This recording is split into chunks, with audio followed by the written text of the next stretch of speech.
Oi, mulheres maravilhosas do meu Brasil, tudo bem? Ivi Milani aqui da Martins Fontes Paulista. Hoje trouxe uma dica quentinha, saindo do forno, chamada Três Irmãs, as mulheres que desafiaram a China moderna, da Jung Chang, eu acho que é assim que fala o nome dessa autora.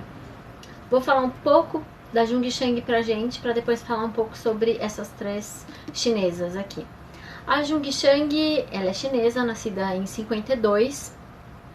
Os pais dela eram muito influenciadores do Partido Comunista, eles eram filiados, eles participavam muito ferrenhamente do governo, até que teve uma falha lá do Mao Tse-tung e eles começaram a criticar o governo.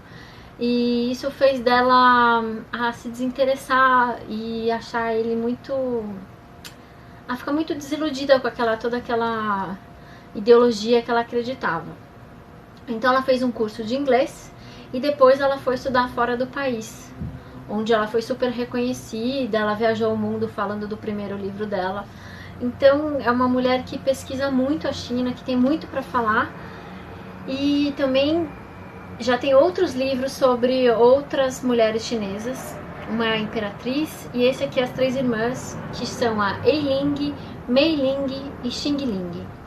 Essas três irmãs, elas eram filhas de um empresário, ex-pastor, e esse empresário, ele fez questão que os filhos deles, inclusive as mulheres, estudassem nos Estados Unidos e fizessem universidade, que era uma coisa assim muito rara naquela época, principalmente para as mulheres chinesas.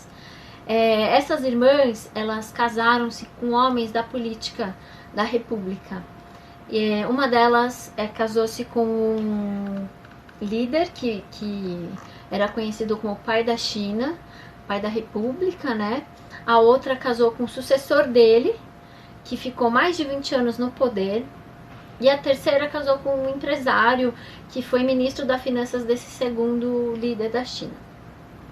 Elas eram muito unidas, muito juntas, tinham muita sororidade uma com a outra, só que com o tempo, como elas eram muito poderosas, elas tinham muita influência na política, elas conviviam muito no meio político, que era uma coisa muito rara para uma mulher naquela época na China, e elas eram muito adoradas pelo povo chinês. Com o tempo, houve a subida ao poder do Mao Tse-tung, e a irmã Xingling, ela virou a vice-presidente de Mao Tse-tung. Então as outras irmãs que acreditavam na República, elas mudaram para Taiwan, fugiram para Taiwan.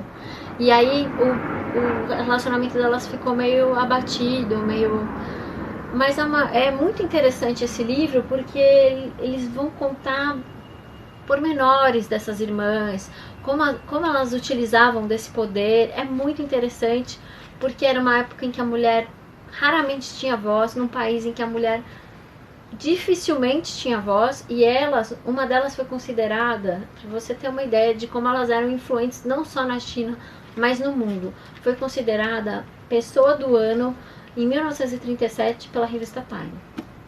Por que hoje não é assim? Por que hoje a gente não tem mulheres chinesas com esse empoderamento? Por que a gente não tem mulheres de outros países com esse empoderamento, com essa representatividade? Então acho que vale a pena a leitura para a gente ler e aprender um bocado com elas também. Fica essa pensada.